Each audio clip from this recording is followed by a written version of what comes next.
Hey guys, it's Nicole, and before I mail these out, I just wanted to share them with you. I joined a swap on yourpaperpantry.ning.com, and I decided, it was my first swap, so I decided to do ATCs thinking that, oh, they're littler and they'll be easier to do multiple. Well, I was wrong. This was really challenging, but I really love what I came out with. The theme was circus, and so I got it in my head to make a circus tent.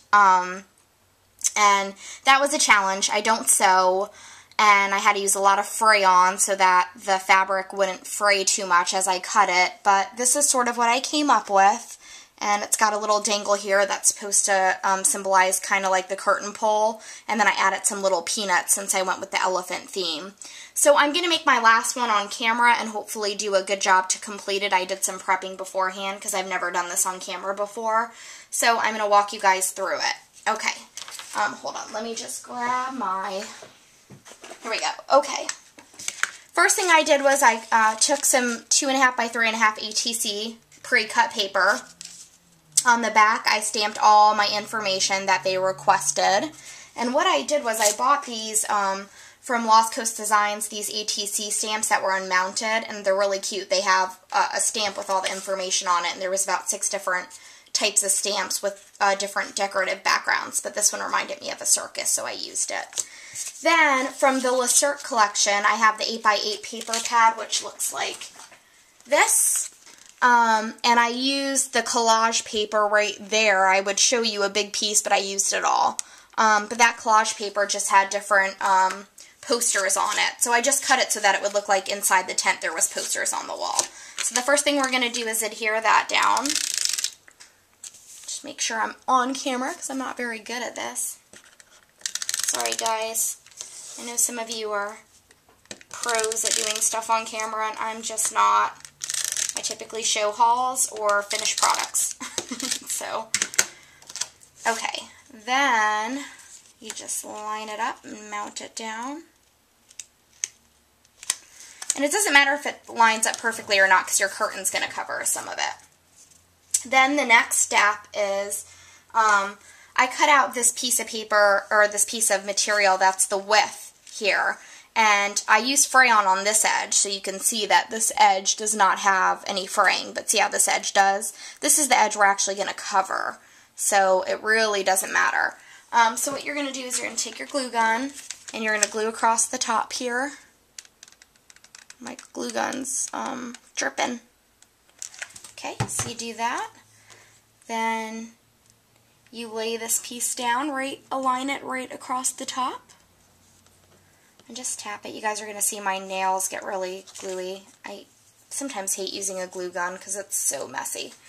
Then, since I don't want the frayed part to show, I'm not going to put it all the way at the top like that. I'm going to put it right here and let it bubble. So I'll show you what that looks like.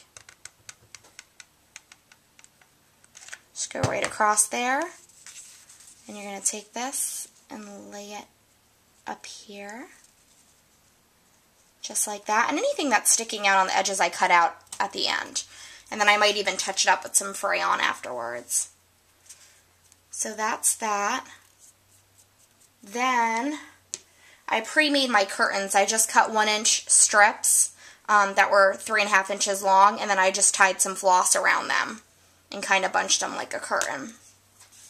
And I pre-made all those. So you're just going to put some glue right on the back here and lift this up. And I like mine to like bubble a little bit so that it's still dimensional. So I don't push it all the way down, see what I mean? So that it still has some dimension like a curtain. And then I also do this side right here, just a dot. And again, I don't push it all down. I made several trials of this, and when they were too flat, they just did not replicate a curtain very well. Then you're going to do the other curtain. Put a little glue. And I got this. This is quilting fabric. I found it online for 75 cents for a yard, and I was like, oh, that's a steal. I'm buying that because I didn't even need a yard. I have so much left. So it really didn't cost me much to make this, and I'll show you another cost-effective thing I did. And then put a little here. There you go. Just like that. Then I found this trim at Joann's for, I think, 99 cents a yard. So I got 2 yards just in case I messed up. The only thing I don't like about it is that I find that it frays really easily. But basically, about 4 of these little peaks is perfect. So just use my scissors, and you're going to cut that. Sorry, girls that are in the swap, this will probably ruin it for you because these aren't due till the 25th, but I had 2 swaps that I committed to, so I had to get these done. And this is what I worked on at my crop that I went to on Saturday. Just put some across the top.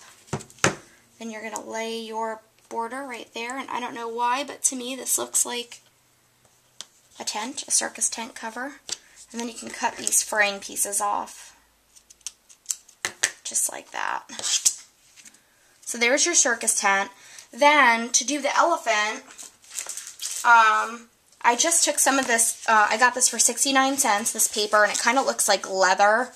And I have this Artistic Outpost stamp set, and they're unmounted, so it was pretty cheap. And I used this elephant right here, and I just stamped him using Stay-On. And then, hold on one second, I gotta get my dimensionals. And then I stamped his little cover using some chalk ink and Peacock. And I like that it's a little bit worn. I don't like it too perfect. So you put these on. And then just lay it on top. Just like that. And then I like him coming out from behind the curtain. So I don't do all of them. I just do that much and then let him kind of pop out here. I just squeeze him back there where I like him. Just like that. Let him stick out.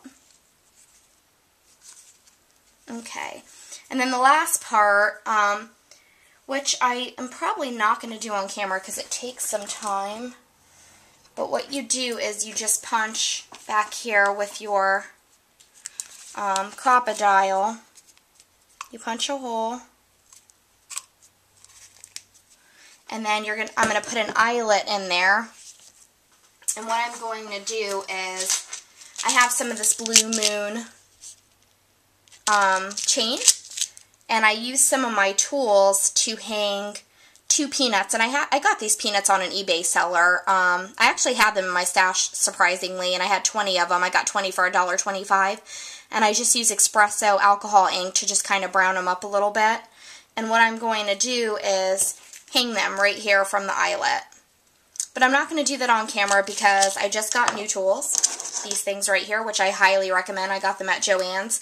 This one opens jump rings. You just put the jump ring on it, like right here, and then you go like that. And then this one closes them, and they work so great, and they were 40 off. I think they were like $6 each. And then it makes this little dangle. So I really like the way these came out. I'm super excited about my first swap, and I just wanted to share that with you guys so you could kind of see how I made it and put it together. So I hope you enjoyed. Thanks. Bye.